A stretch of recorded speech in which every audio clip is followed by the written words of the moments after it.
You are listening to Leaders and Legends, a podcast featuring some of Indiana's most fascinating men and women whose impact has shaped our state, our communities, and us.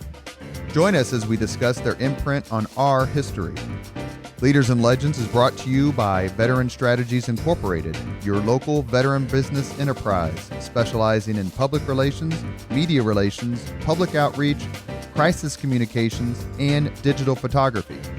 My name is Robert Bain, Principal of Veteran Strategies, former Deputy Chief of Staff to Mayor Greg Ballard, and Communications Director for the Indiana Republican Party. I'm honored to be your host for our discussion. Thank you for joining us today on Leaders and Legends podcast, presented by Veteran Strategies, a local veteran business enterprise, and sponsored by Girl Scouts of Central Indiana, Crown Plaza at Union Station, and McAllister Machinery, your friendly neighborhood Caterpillar dealer. We are here with Lieutenant Governor Suzanne Crouch. Very kind of you to allow us to come into your office today. Thank you. Oh, you're welcome. We are also joined by our co-host, Danielle Shockey, CEO of Girl Scouts of Central Indiana. Danielle, take it away. All right. Well, thanks for having us. We really appreciate this time with you today. And for our listeners who may not fully understand your path, where you came from, you grew up in Evansville, went to Purdue, tell us, and tell our listeners, I should say, kind of how you went from birth to the State House. Well, life's a journey.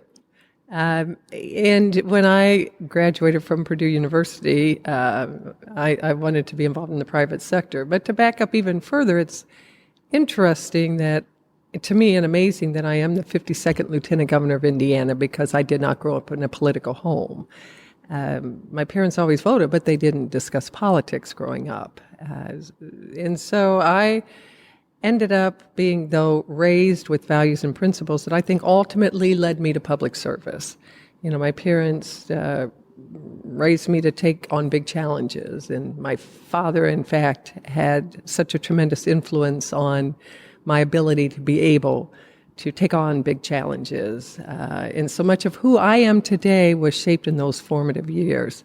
I remember a particular time, and I think you've heard this story before, when I was probably about 10 or 11, and I'd experienced a growth spurt. I was just 3 inches shorter than I am today, so I was about 5'8" in, the 4th and 5th grade, taller than all the kids in the school and most of the teachers. And as kids do at that age, they'd make fun of me and call me the Jolly Green Giant. And while that was funny to them, for a young girl struggling to fit in, it was a very painful time in my life. And I remember talking to my father, and he said, when kids are making fun of you, it's because they themselves are insecure. He suggested I turn the teasing into a joke I was in on. And so the next time they called me the Jolly Green Giant, I responded with a hearty ho, ho, ho, and the teasing stopped. But that lesson remained a lifetime, because my father taught me that when I could accept myself in spite of all my imperfections, then I could accept and respect the differences in other people. And I soon came to understand that it's those differences that make each of us so unique and adds to the beauty of the world. And I share that story from childhood to demonstrate how important families can be as we work to shape new leaders and young leaders. But communities and organizations like the Girl Scouts play an important role also. My family gave me the confidence to set big goals, but my community and being a Girl Scout when I was growing up, that gave me the experience and the education, to be able to determine who I was and what I wanted in life. And now my country gives me the freedom to choose my own path and to take that experience and that education and that confidence and apply it to my own unique future.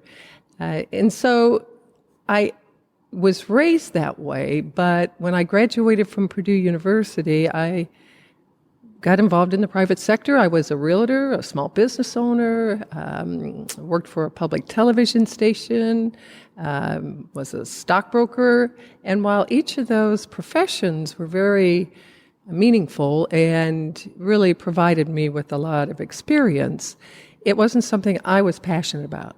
I didn't feel like I was making a difference in people's lives, and that was so important to me, to be able to really impact people's lives, because if we can't lift people up, if we can't make a difference and make life better for other people, why are we here? And so I decided to get involved in politics and ran for office down in Evansville in Vanderburgh County and ran for Vanderburgh County Auditor, and I lost. And it was personally devastating, but you learn more from your losses than you do your wins. And I stayed involved and then eventually ran for that office again and won, served 2 terms, then became a county commissioner, and then became a state representative and was actually serving as vice chair of the House Ways and Means Committee and vice chair of Public Health Committee when then Governor Pence asked if I would serve as auditor of state, which is the chief financial officer for the state of Indiana. And I initially told him no because I was very happy doing what I was doing. But I learned that it's difficult to tell governors no. And he told me to go home and think about it some more. And so, really kind of funny story, as I do with all big decisions that affect our family, I sat down with my husband. He's a attorney. He got out a yellow legal pad, drew a line down the center, and wrote pros on one side and cons on the other. And he did that when we first talked about getting married. So he's very obviously deliberate in how he approaches challenges and problems. But decided to do that because I thought it was an opportunity to serve Hoosiers in a different capacity. Rather than serving them in one part of the state, I was able to serve Hoosiers throughout the state. And I believe that holding people's tax dollars accountable and being transparent with how we spend them is so terribly important because every dollar that comes to government has a name and a face attached to it. And so I was appointed in January 2014, elected in November 2014, serving in that capacity when then the domino effect took place in 2016 in Indiana. And then Governor Pence became then candidate Trump's running mate, and our Lieutenant Governor Eric Holcomb became the gubernatorial candidate, asked if I would run with him as Lieutenant Governor. And I saw it as an opportunity to really impact people even more. And so I said yes, and we had a 100-day campaign, and here we are today. Yeah, so life is a journey, and I always believe everything happens for a reason. So, I also believe life's a gift, and you can use it up and wear it out, or you can put it on a shelf and let it gather dust, and I'm going to use mine up and wear it out. Which will lead me to a future question about what's next, but you can think about that one because, like you said, it's a journey and there might be a place you want to go after here. So I'm just curious what that might be. In your answer you just gave, you basically covered the entire mission of the Girl Scout organization. I heard you say courage, I heard you say confidence, I heard you say make a difference. And so thank you for all that you've done. I think you're a role model to girls. We do our Girl Scout Day here at the State House. You're always generous with your time. And I even have some little girls now who, I hope you find this funny, whenever you're on TV, she tells her mom, there's my friend Suzanne. So yeah. you do make an absolute difference and a mark on the time you spend with our Girl Scouts. Well, it's interesting that you say that because I do believe that being involved. I was a Girl Scout throughout grade school and high school. And I think that experience really helped develop my leadership. It gave me exposure to things that I wouldn't have been able to experience had it not been for Girl Scouts. And I really credit the Girl Scouts with helping to develop me into the kind of person that I am today. So thank you for taking that organization and lifting up girls all over central Indiana. Thank you. So you, what was your major at Purdue? Political science. So that makes me wonder, because you did say you thought you'd go into the private sector. Is that a hint? I mean, did you choose poli-sci? What was the connection? I wanted to be a political science major because I wanted to go to law school. That was originally, when I went to college, that's what my goal was. But I didn't come from money, so I had scholarships and grants and loans and worked all through college. And when I ended up graduating, I thought I'm going to make some money and then I'll go back to law school, but I never went back to law school. So my goal wasn't to get involved in politics. Sure. Okay. Talk about how the evolution, I would say, growing up, we all thought college was the path, maybe military was the path.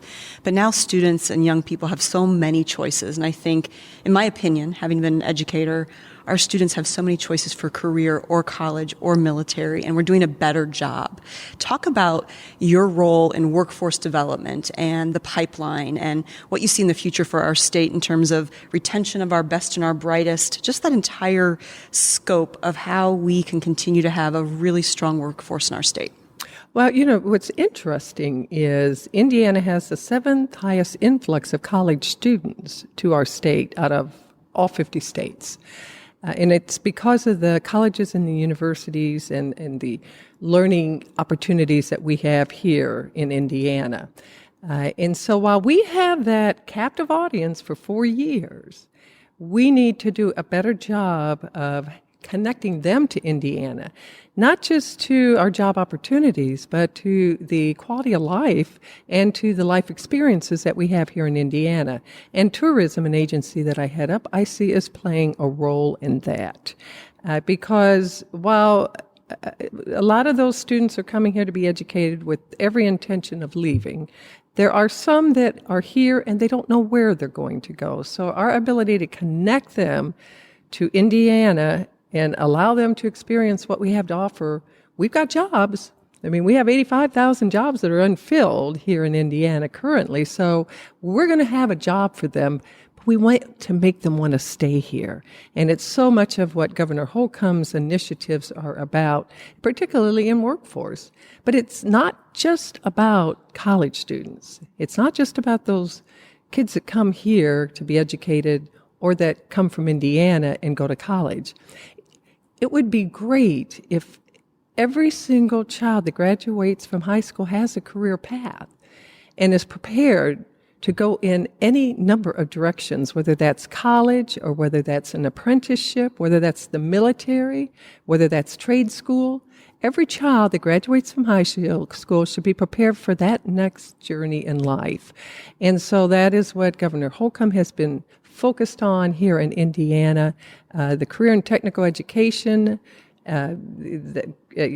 agency department that has been created, and then legislation that was passed to be able to really elevate that and give children a clear path, is really working in that direction. But it's also about a culture change. It's about changing the way students, the way parents, and the way our K through 12 education system approaches education and approaches that opportunity to succeed in life. As long as you're prepared and as long as you have a job and you're happy, you can succeed at any aspect, regardless of the path you take. Very good. Thanks. So one thing that you've championed is near and dear to my heart. One of my daughters has special needs. And I know I've read that you've received some recognition for your work in this space, and it's something you've cared about for much of your career. I'd like to know a little bit about how that evolved for you, and where do you see the greatest need? As again, being a mother, it's not just having a workplace in the future, it's having a social connectivity, it's having transportation options, it's having viable housing, and I think there's a lot of meaning our people in Indiana with disabilities can have, and they can contribute. What do you see being the greatest thing we do well in Indiana, as well as areas for we could continue to do better? Oh, Indiana actually if you talk to providers and you look at other states, Indiana does a pretty good job. But that doesn't mean we can't do a better job, and it doesn't mean that we can't make the environment and the workplace more accessible and more affordable, more convenient for those individuals with disabilities. Imagine Indiana if 80% of the people with disabilities here in our state were employed. Because currently 80% of people with disabilities are unemployed. And so wouldn't it be wonderful if all those individuals who can add to our workforce and who can then, with a job, they can build the life they want to build and live the dreams that they want to dream, and wouldn't that be wonderful to have them as a viable part of our workforce? So I got involved with individuals with intellectual and developmental disabilities when I was a county commissioner down in Vanderburgh County, and I was appointed to serve on the Arc of Evansville board. And it was really the commitment and the devotion and the passion of those individuals that serve that population that really, it really touched my heart. And I thought, I want to do whatever I can to be able to support them as they're supporting that population, but to be able to ensure that everyone has that opportunity to succeed in life. We can't guarantee successful outcomes, but we can provide opportunities to succeed. And that's what we have been trying to do through the Intellectual and Developmental Disability Task Force that the General Assembly created. And then the past session, they extended the life of that task force through 2025. We have about 100,000 Hoosiers with an intellectual or developmental disability, and these are Hoosiers with cerebral palsy, Down syndrome, autism. And so being able to give them that opportunity in life to be successful is a passion of mine, because I always say our friends with disabilities are just friends with different abilities. They have the same dreams as every other Hoosier. They want to have friends and have a job and love and be loved and be successful in life. And so through this task force, we have made 34 recommendations to the General Assembly on steps that can be taken in housing. You touched upon all the major areas in housing and in jobs and in transportation, in quality of life and accessibility, how we can make life more accessible and more self-independent and give those individuals more options and more choices. And we continue to meet on a semi-annual basis to ensure that study that we did, those recommendations that we submitted to the General Assembly, aren't put on a shelf and collect dust. That we want to make sure that we hold the General Assembly and the task force accountable to make sure that these things happen. One of the recommendations has been housing, because it's very difficult for individuals with disabilities, particularly intellectual and developmental disabilities, to have that independence and to be able to live as self-sufficiently as possible. So one of the things that the Indiana Housing and Community Development Authority Board is doing, and that's a board that I oversee, is we are doing 2 projects, development projects, for a total of about $18 million, doing affordable housing for individuals with intellectual and developmental disabilities, utilizing smart technology. And it is something that really we will be doing at a level that hasn't been done throughout the country. And we want to serve as a model to the rest of the nation on how you can utilize the technology that is there today to give these individuals more independence and allow them to be more self-sufficient in life. Because you're right, that's all they want. They want to contribute and be loved and give love and all those things you just said. So that's really good to hear. I think I'm particularly proud of some things in our state. I'm sure you've visited the Erskine Green Training Institute in Muncie. Mm-hmm. For those listeners who may not know, it's a full working hotel and restaurant industry training facility. Because you mentioned the 80% of our disabilitied adults or adults with special abilities who don't have jobs. And I think that's part of the challenge, right? How do you get them trained to work? And this facility was built to do just that while they live, train. So I hope that continues to be another model elsewhere. I actually heard there might be a hint somewhere down in the Evansville area. That's what I know, and that Erskine Green Institute is put on and run by ARC of Indiana, and they have approached Toyota down in Princeton, Indiana, down in southwest Indiana, about having a similar type program. And so I know that is being worked on and developed, and we're very hopeful that will also give our Hoosiers in another part of the state the same opportunities. Yeah, it's definitely some things to be proud of. I mean, so many, but those are just some that particularly touch this disability space. And when we did this, when the Disability Task Force met and kind of assessed all of our services in 2017, or 2018, and looked at where we are and where we've been and recommendations on where we need to go. That was the first time in 20 years that kind of an assessment had been done. And someone pointed out to me, it's a lot harder to go from good to great than it is to go from bad to good. And so Indiana's good. We're trying to be great. And, it just becomes more challenging, but we certainly are up for the challenge. Absolutely. Good to hear. So let's switch gears a little bit, maybe something, I don't know, a little lighter. State Fair. I know you just came from there today, and we're in the... Well, I don't think everybody that goes State Fair is going to come back lighter. I agree. I had some food on a stick the other day myself. But by the time this airs, the State Fair will have ended, and you'll have probably spent a number of hours as well as steps there. Tell us a little bit about why your presence, what the State Fair means to our state, why we continue to invest and, upgrade our facilities at the State Fair, most recently the Swine Barn, getting a new name and a new face. Those are all exciting things. So what does the State Fair mean to Indiana and to you and to Hoosiers? Well, as Lieutenant Governor, I have probably more duties and responsibilities than most lieutenant governors throughout the country. In most instances, in most states, the lieutenant governor serves if the governor is incapacitated, which is the case in Indiana. But in Indiana, I have so many statutory and constitutional duties. Constitutionally, I'm president of the Senate. Statutorily, I'm Secretary of Agriculture and Rural Development. I also head up tourism. I head up our Indiana Housing Community Development Authority, and I head up the Indiana Office of Community and Rural Affairs. In addition to that, a number of initiatives on behalf of the governor.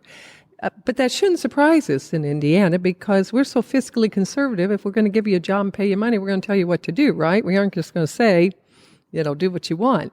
And so as Secretary of Agriculture and Rural Development, this is probably the 17 most favorite days of the year for me because the State Fair is going on and it represents all that is good about Indiana. When I am out at the State Fair and I get to interact with people in agriculture, they represent the values that make us Hoosiers, our pioneering spirit that's in our DNA. I mean, we're always looking to tomorrow for that brighter horizon. And so, that is what agriculture, that is what farmers are about. They're about feeding people. They're about taking care of people. They're about leaving the land better than what they found it. And so to me, agriculture and the State Fair is the best that Indiana has to offer. I mean, it's a celebration of who we are as Hoosiers. Heartland of the heroes. I mean, we are honoring so many Hoosier heroes that, make Indiana what Indiana is, whether it's our first responders, whether it's our farmers, whether it's our firemen, our policemen, Hoosiers, it's interesting because I say we were humble Hoosiers. We put our nose to the grindstone, we work hard, we do what's right, and then we go on and do the next job. And we don't ever pat ourselves on the back. We never toot our horn. And we have such an incredible story to tell, but we just aren't very intentional about telling it. The State Fair does a great job about telling how important agriculture is here in Indiana. It contributes $31 billion to our state's economy. We have 57,000 farming families. 83% of Indiana is either agriculture, farms, woodland, or forest. I mean, we are a state that really understands that we come from the land. It is the heartland. The best of it at the State Fair, all of it. That's right. And sometimes they deep fry it. Yes, that's right too. I just came from the dairy barn. Worked at the dairy barn today, and Did you get to do that part where they came to your window and then their order was for free? Yes, the celebrity scooper. Yeah. Yes. I've been in that role, and what a great treat that is to say to the person, I don't know if you gentlemen have experienced this, but you need to watch for around the window. It'll say guest scooper. And if you order from that window, at the end, that person will tell you that your order is free. And since this is airing after the State Fair, I hope I'm not giving away a secret. No, but we also ask for donations to the Great American Dairy Project to be able to provide milk to our food pantries. Yeah. No, it's a great opportunity and a great cause. So what is your favorite State Fair food? Oh, gosh, I don't know. I like cheese. So anything cheese or dairy, I love. But then to the pork producers, I love the pork, and I love the beef, and I love the corn, and I love the soy. I love it all. Good thing you walk and not golf cart. Yeah, that's why I said, when you said a lighter subject, the state fair, people truly aren't always lighter when they leave. Right. So, Robert, how about yourself? Let you have some questions here today. No, what's your On favorite your show, food? on I your want to know podcast. what your favorite food is at the state fair. Milkshake? I would have to say that it would probably be the South Bend chocolate booth. Uh-oh. You got a sweet Exhibit tooth? hall. That's pretty tough to give up for sure. The fair is one of those things that I've never seen an argument at the Indiana State Fair. And so at a time when people may seem to be a bit fractured, what's it like to be at the fair and see so many people having such a good time? What's it like to feel good about being somewhere and feel safe and feel wholesome, and see people enjoying and celebrating life? It's great, but that's who we are as Hoosiers. I mean, that's what the state fair to me speaks to who we are as Hoosiers and to what our state is. It speaks to our values, of hard work and trust and, faith and hope and all those things. Farmers are so much more than farmers. I mean, they're businessmen, they're businesswomen. They're people that have to know more than just about farming. They have to know about technology. And agriculture is more than just farms. I mean, it's ag bioscience. It's, agribusiness. We actually, the Lieutenant Governor's Office sponsors a Diversity in Ag Day coming up this coming week. What we want to do, we initiated it last year, and it was so successful that we've doubled the amount of students that we have coming this year. But it's bringing in students of diversity, whatever that diversity is. It might be a disability. It might be, your ethnicity. It might be your color. It might, whatever that diversity is, we are bringing those students to the state fair to expose them to agriculture and to experience what agriculture has to offer, because a lot of them will be children from the inner city and from urban areas. And so when they hear agriculture, they think farms and they think farming, and they don't understand necessarily that it's so much more than that they can be into technology and computers and drones and, science and medicine, and they can have a part in agriculture in any of those disciplines. And so we allow them to enjoy the food and enjoy the experience, but also to expose them to all that agriculture has to offer. One of my clients is Indianapolis Public Schools, and they have a very vigorous and growing urban farm program within their Really? schools. I'm happy to make that connection I would love it. for you. They do a terrific job. Let me thank my sponsors real quick: Girl Scouts of Central Indiana, the Crown Plaza at Union Station, and, of course, McAllister Machinery, your friendly neighborhood Caterpillar dealer. You are part of an exclusive club. There are 4 of you: Kathy Davis, Becky Skillman, Sue Elsperman, and yourself. We asked this question of President of Ivy Tech, former Lieutenant Governor Sue Elsperman, when she came on. Do you feel a kinship with them? Do you stay in touch with them? Do you talk from time to time? I mean, it's hopefully going to be an burgeoning club without a ceiling, but it's something special that only 4 of you have experienced. And what's that like? Yes, absolutely. I stay in touch with all of them. See them from time to time, call them for advice or for questions regarding, experiences or subjects or topics that maybe I don't have the history on. And so being a woman and being able to share the same kind of life experiences as Lieutenant Governor is very valuable and very helpful. I'm glad I wasn't the first one. So I have the benefit of the experience of 3 other wonderful lieutenant governors. And so it's important. But it's important that women support women and that women raise other women up. And I think that that is what each of these lieutenant governors have done. And I think that just benefits our state as a whole.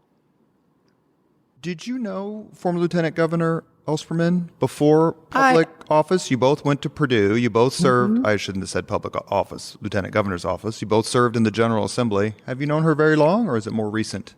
Do you know, I met Sue Ellspermann when I was a state rep and she was teaching or a professor at University of Southern Indiana. But so shortly before she ran, maybe a couple of years before she ran for office. But I didn't know her as a child growing up. But there was interesting kind of parallel track there for a while, both in school and chosen profession. And I was her mentor when she was in the House of Representatives. Really? Mm-hmm. But you I did didn't good. mentor Well, you her. did a really good job. After 1 year, she went on to become lieutenant governor. So, can you mentor me?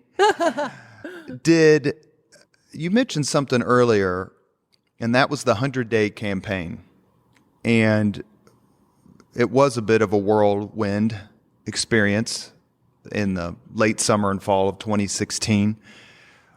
As someone who had run for office many times, and of course your running mate was Eric Holcomb, who is probably the most well-traveled person around Indiana ever. He's been to multiple counties so many times. I actually joked to him and Pete Seat that they ought to have a dining guide for the state of Indiana because they've eaten everywhere multiple times. Pete subsequently said, "We've discussed that idea already," which makes sense. What was that 100-day campaign like? Because simply there is no precedent for it in modern Indiana history. do you know, it was great, actually. I mean, what was so fun about it was you didn't have time to overthink anything. You didn't have time to think about anything. I remember seeing the proof of our first campaign flyer that was going to go out, and I didn't like my picture. Well, guess what? It didn't matter because there was no time to do a do-over. And so you just came to accept that you just did. I mean, you just did. And it was kind of nice to not overthink everything and not, have the time to agonize over every decision. You just had to go with it and, hope that everything turned out favorably. So I thought it was having all the different campaign experiences that I've had, and most of them are year-long campaigns, from the time you decide you're going to run to the time you run. And of course, as a state rep, you're running every 2 years. It was, for me, it was refreshing to be able to just not have to overthink, just go do. Did the truncated timeline give you pause? Like, I got a pretty good gig here at the state auditor's office. No. I'm such a believer things happen for a reason. What's meant to be is meant to be. If something's meant to happen, it'll happen. If not, something else will happen. You mentioned earlier your height. I believe you're 5'11".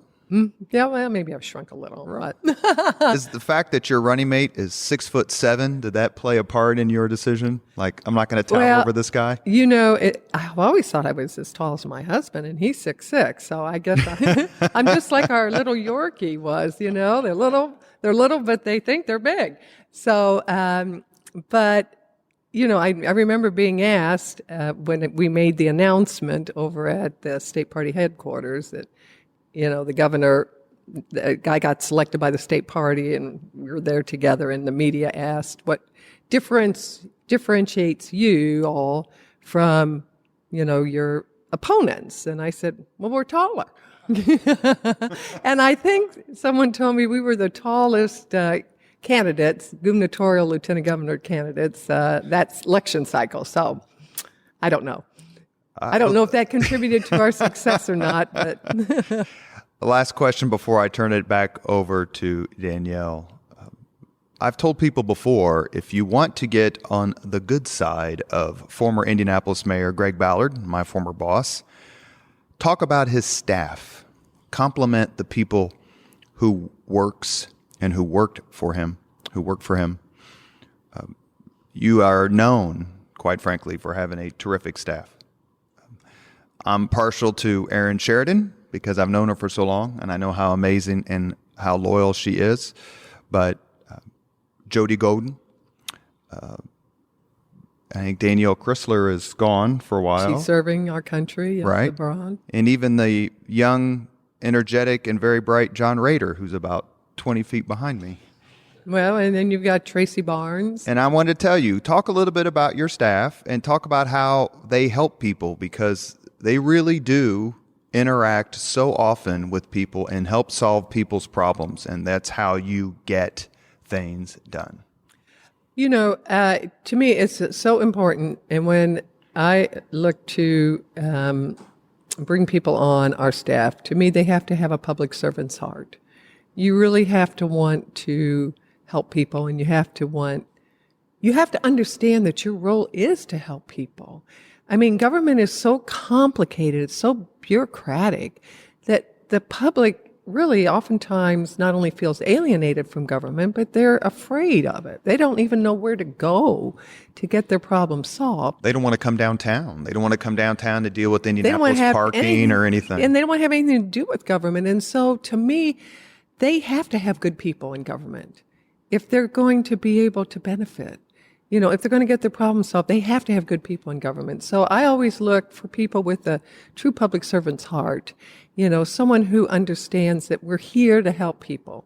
And I've been blessed that the people that, whether it's Tracy Barnes, my chief of staff, or Aaron Sheridan, my deputy chief of staff, or Jake Sipe, who heads up housing, or Misty Weisensteiner, who heads up tourism, or Jody Golden, who heads up our, you know, Okra, regardless of Bruce Kettler, who heads up ISDA, Indiana State Department of Agriculture, they all have true public servant hearts.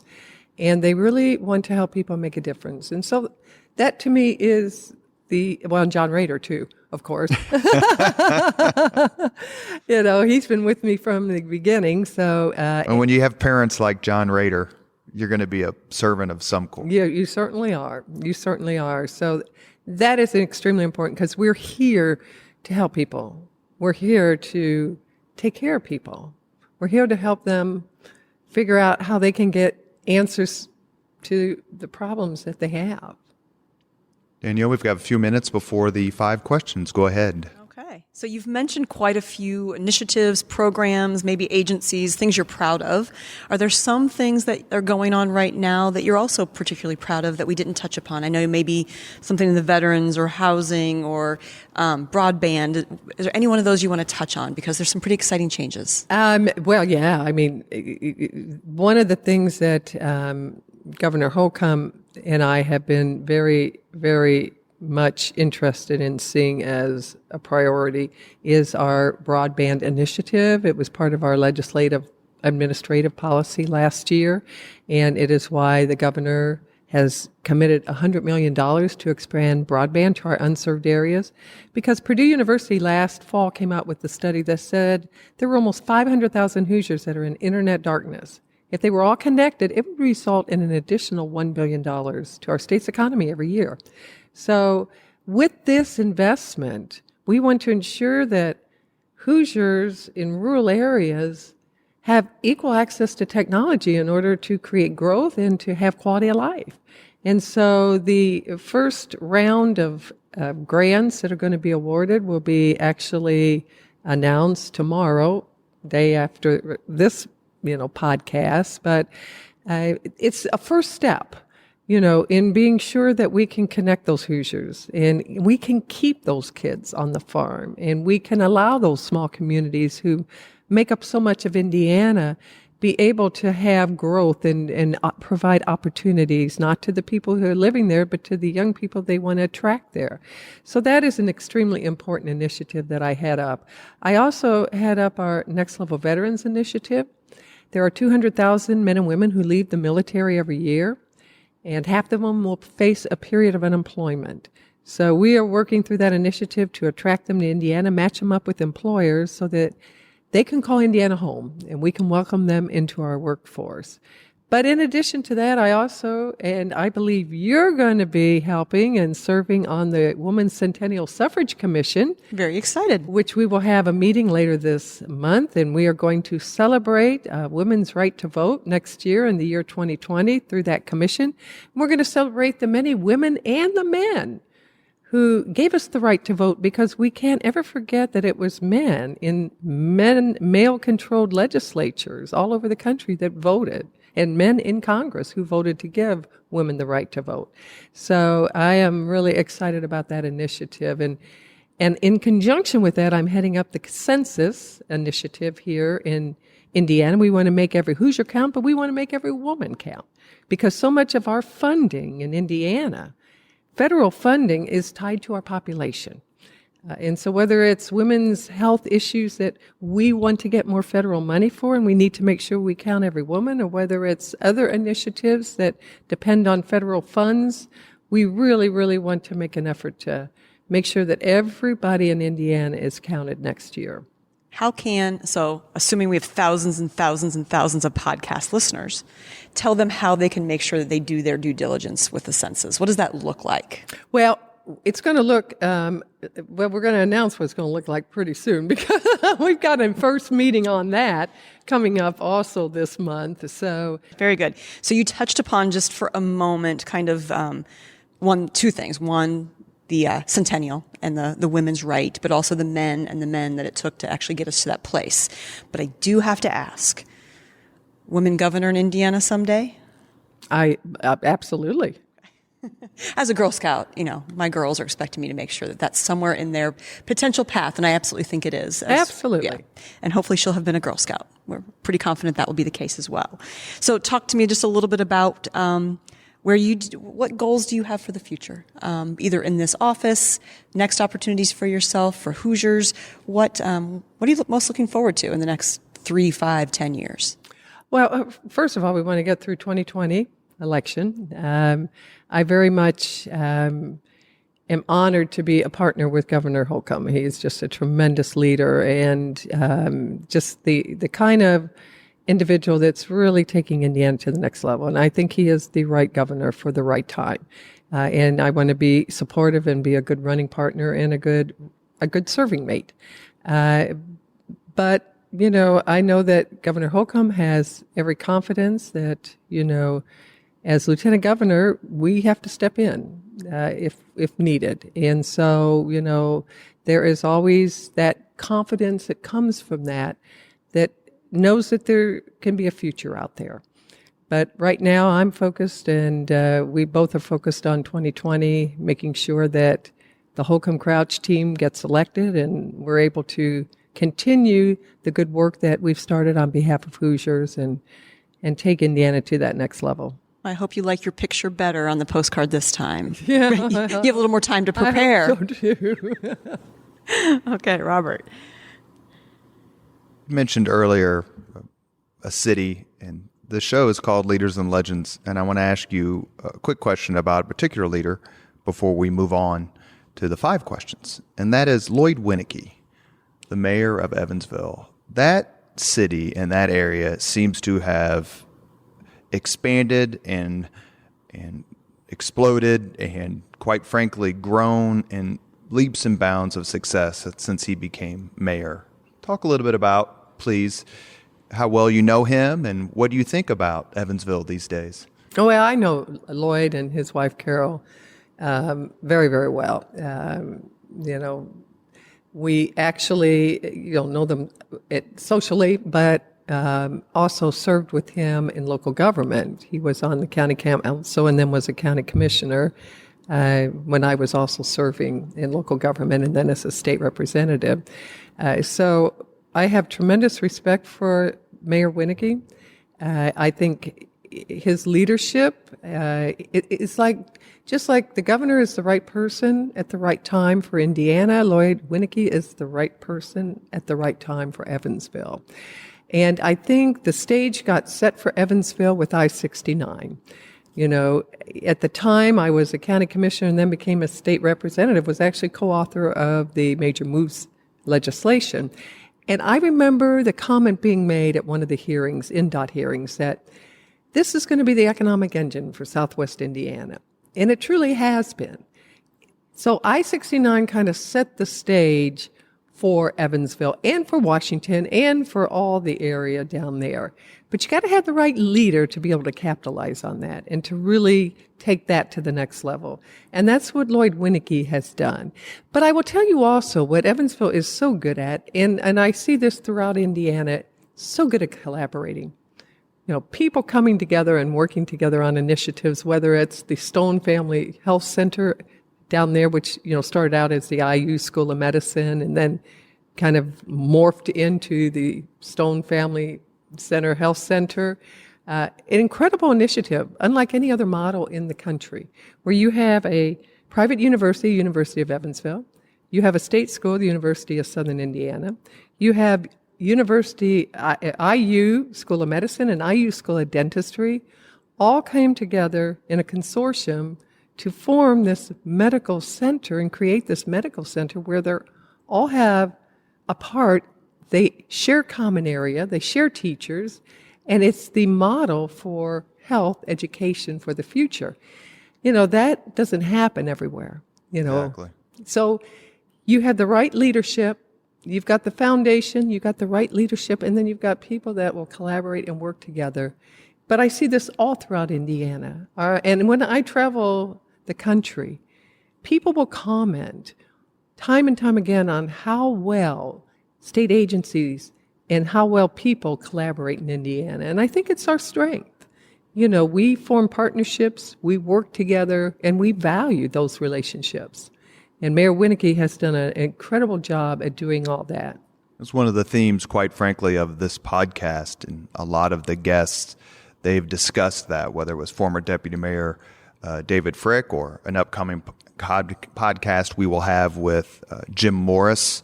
The list goes on, where people came together, solved a particular problem, didn't look for political gain or political points, and the result is what you have, Indianapolis 2019 as opposed to Indianapolis 1969, and what a difference it's made. Is there a particular Hoosier legend you admire? Well, there are so many. I mean, start with our governor who, had never won an office and became governor and ran an incredible campaign and became governor, and now has turned into just a incredible leader. And people will say, he was really a pleasant surprise. They really, That just means they didn't know him. Exactly. But, he is truly a legend in that regard because he's, established himself, and people are now getting to experience the kind of leadership he's always had. Mitch Daniels, Mitch Daniels, he was one of those individuals that, he could motivate you to do things that, weren't always comfortable to do. And I think that's truly a great leader. Toll road deal was not a slam dunk. When I was comms director at the Indiana Republican Party, when it came through, we got beat up left and right on that. And then look what it's meant for the state. That's absolutely right. So leadership's not about making easy decisions. Leadership's about getting people to make those tough decisions that are the right things to do for the future. And I remember Mitch Daniels when I was in the General Assembly and we took all these votes that were so painful. But he said, we've got to do this because when this country comes out of a recession, Indiana will be poised to lead the pack. And that's exactly what has happened. It's because of all those tough votes we took and all the cuts that we made and the downsizing of government that, Indiana was able to weather the recession and come out much stronger than other states. And so certainly fiscally, for sure. And while we've got balanced budgets and we've cut tax increases 15 times in the past 15 years, and we have a surplus which guarantees our AAA credit rating, which saves Hoosiers taxpayers money, other states are struggling. So, there are many legends, Were you particularly thrilled when Mitch Daniels became president of your alma mater? Did you think it was a real coup for Purdue to have him? Well, yeah. Boiler up. You are listening to Leaders and Legends, a podcast presented by Veteran Strategies, sponsored by Girl Scouts of Central Indiana, the Crown Plaza at Union Station, and McAllister Machinery, your friendly neighborhood Caterpillar dealer. We always end this podcast with the same 5 questions. Danielle, do you want to give it a shot? Oh my gosh, I'll try to remember some. Oh, you don't need to remember it. I'll just hand you the paper. All right. What was your first job?